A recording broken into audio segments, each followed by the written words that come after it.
grown-ups. It may be a boy to girl, a girl to girl, a boy to boy relationship. But none of that matters, as long as they are in love with each other.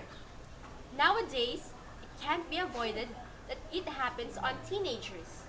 If someone comes along, whether cute or not, rich or poor, good or naughty, but treats you special, does some sweet efforts just to get you, makes your heart beat faster when you see him or her, and then there's some kind of odd electricity flowing inside your body, then that's love. If we're in love, the revolution of our world becomes different.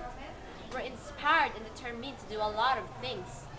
We wake up each day full of smile on our face, and we seem to lose track of time thinking of our loved one, what she or he may be doing, where he or she is. Might he or she be thinking of me too?